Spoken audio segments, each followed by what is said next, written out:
What's up, guys? Today I'm going to be reviewing set 71793 Heatwave Transforming Lava Dragon with 479 pieces, and 5 minifigures including Kai, Lloyd, Wildfire, Lord Roz, and Imperial Claw Hunter.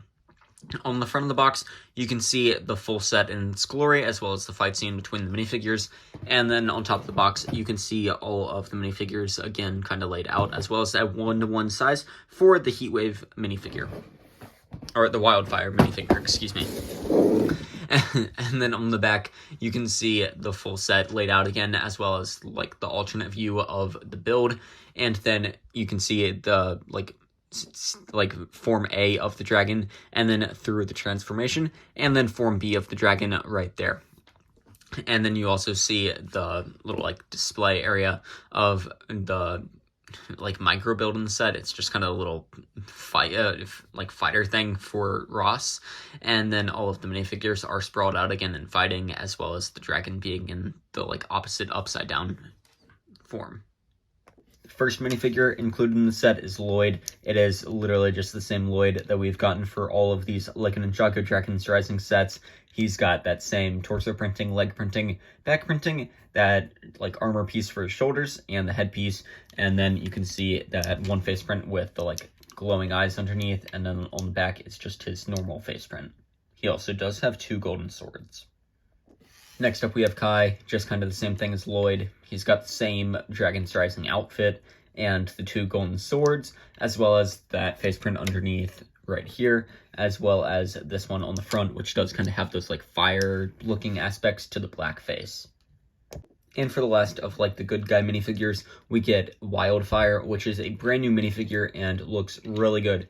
This is the first set that she comes in, and this is like of the original set waves for Dragon's Rising. I'm excluding all of the like newer sets that have come out. This was and the only way to get this version and variant of Wildfire. She does have that hair piece, which does look really good. I believe it's recolored and reused from Monkey Kid. And then she has 1 face print. Unfortunately, we don't get a second face print, even though the hairpiece would like perfectly cover it, and you wouldn't see any of the face print underneath. But unfortunately, LEGO just kind of skimped out and only gave us 1 face print. She does have that nice, like, sand green torso, which I really like, and then some back printing as well. And then for her, like, accessories, since she doesn't really fight with weapons, they gave her these, like, flaming pieces, these transparent orange pieces, to be as, like, representing that fire that she always slings everywhere. And then she has some nice torso or nice leg printing. And now taking a look at the bad guy minifigures in the set, we get Lord Ross. I just realized that I've been calling him Lord Raz forever now, but his name is actually Lord Ross, and he does look really good. He is in that Imperium outfit. He's still got the printed arms in the set, that really nice headpiece, which does have some printing on it, as well as that like fantastic mold for the headpiece in general. He has that weapon that he's had for like several seasons now, and it still looks good. It is just kind of brick built and is a little bit chunky and a bit weird for him to hold, as it does extend out a lot, but it looks fine, and you can kind of attach it onto the back if you put a clip there. But overall, Lord Ross is just the same one that we've been getting in all of the sets for this wave. And then for the final minifigure, we get an Imperium Claw Hunter, which does look really good. It is in that like beautiful gold color armor and printing all over. I really love these minifigures. They do look really cool, although it kind of sucks how like underused I feel like they are. They just, I don't know, they're just kind of there for the story, and they don't really do much, although they are such cool and amazing looking characters. For the weapon, it is that like dual mold for the gunmetal gray and transparent orange sword, which I think looks fantastic. I really love these swords that they've been giving these characters. And then there's torso and back printing, as well as this cool headpiece for like the character, which does have those like dragon horns at the front, and it looks like the helmet is like tilted forwards, although it is not. And then you can see the back of the helmet a little bit nicer there, and it does look really good. For the minifigure head print, it does have 2 head prints, 1 on the back and then 1 on the front. I believe this is just the same face print for all of the Imperium like guard minifigures, but they do just print the print on different colored head pieces. Taking a look at the little side build of the set, it is a like Imperium vehicle thing. Like I'm not exactly sure what it is, kind of like a glider, I guess, but it does fly through the sky, and that's supposed to be like accomplished with these transparent orange pieces at the bottom, but it does nicely fit a minifigure, being either Lord Ross or the other Imperium minifigure. You can fit them in nicely, and this little section on the front is what you can put the like dragon energy core in the front, and it holds it nicely inside. But then for a play feature, they do have these stud shooters. It is just the same ones where you shoot it and then you lose the stud forever, but thanks for my hand being there, the stud is not gone forever. On the back, you can see some 2 little orange studs or transparent orange for the kind of like engine thing, and then on the front there is a stickered piece. But taking a look at the actual dragon, I honestly do really like this dragon build. I feel like it is a pretty nice build, and for $50, it is like a decent price for the dragon that you are getting.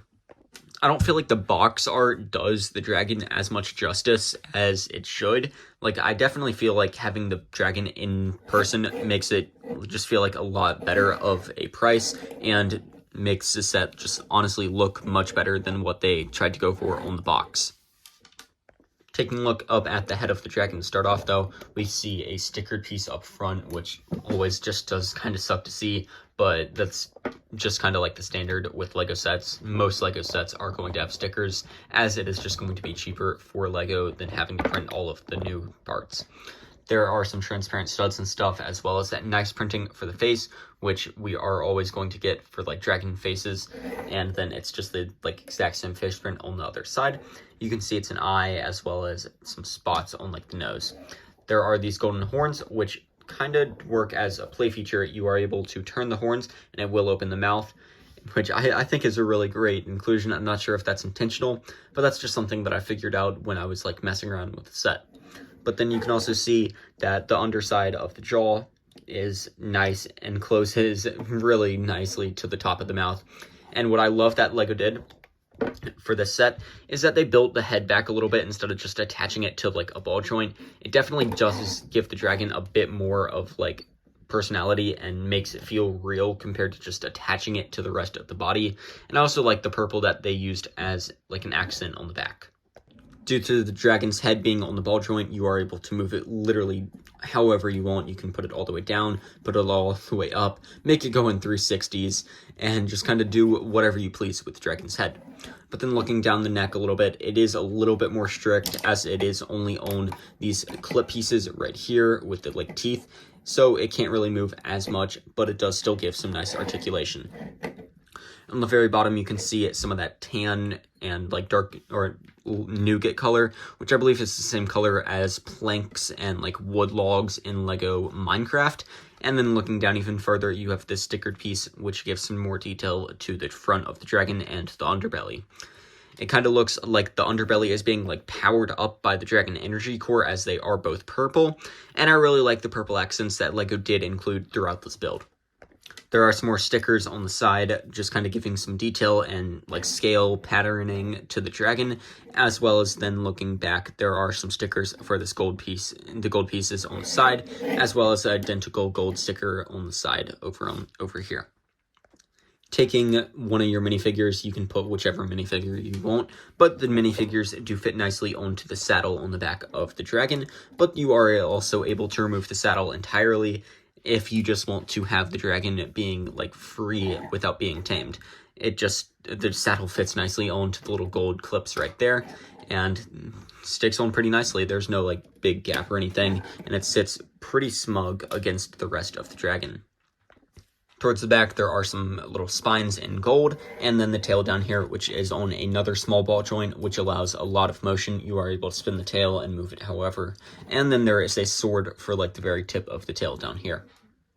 Taking a look at the front legs, they are pretty nicely built. They don't really have any articulation at the knee, so you can't move them, but they are on these clip pieces right here, so they do have a wide range of motion, as well as the ball joints for the feet, and then the claws being able to like curve and stuff as they are on the clips.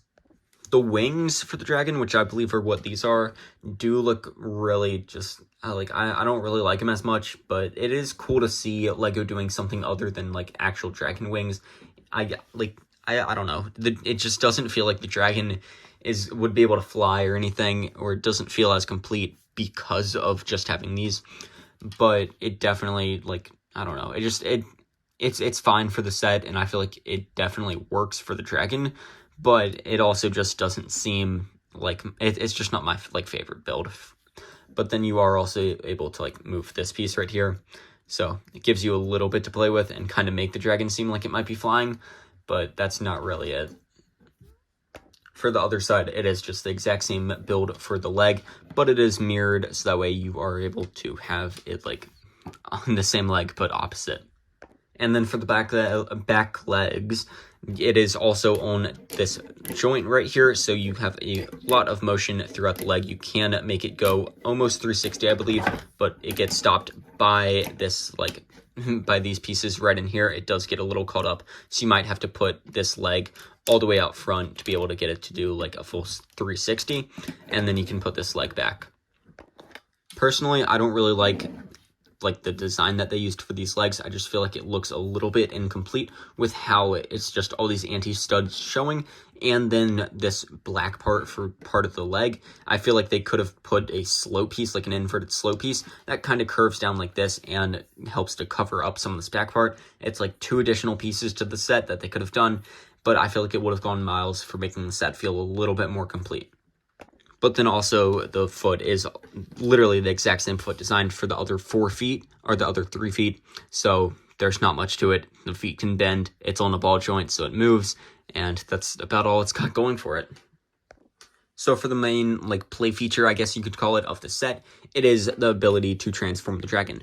First off, you want to flip the head upside down like that, and then flip the dragon upside down like this. Then you can move all of the legs right on under like this, fold the tail up or down, either way, I don't think it really matters, but then you can move the front legs also, and then it might take a minute to get it to pose right, to get it to stand nicely, but you can have the dragon kind of in this like attack position. Looking at some of the different detailing on the back, there is this like belly color. It's the same color used on the front of the dragon. There's another saddle which you can put minifigure on. I'm not gonna like actually put them on, as it's just basically the exact same saddle as the front, and you can see the minifigure fits nicely on and can sit up and stuff. But then there is also a play feature for the Dragon Energy Core, where if you push this, it does launch out, but it might take a few tries. There you can see it goes, and it just shot somewhere across my room, so let me find it real quick. For the actual Dragon Energy Core, it is this purple transparent color with some more purplish blue inside to make it that dual molded nice color, and it fits in nicely in this little holder clip right up on the top. Then taking a look at the dragon, you can see it's like a lot more vicious looking, as it is hunched over, kind of like a cat when you like scare it. It makes the dragon feel a lot more intimidating, I feel like, and then gives it some nice like new like posability and detailing to the set that you otherwise wouldn't see with it right side up. But that's going to be all, guys, for my review today. Thank you so much for watching, and have a great rest of your day.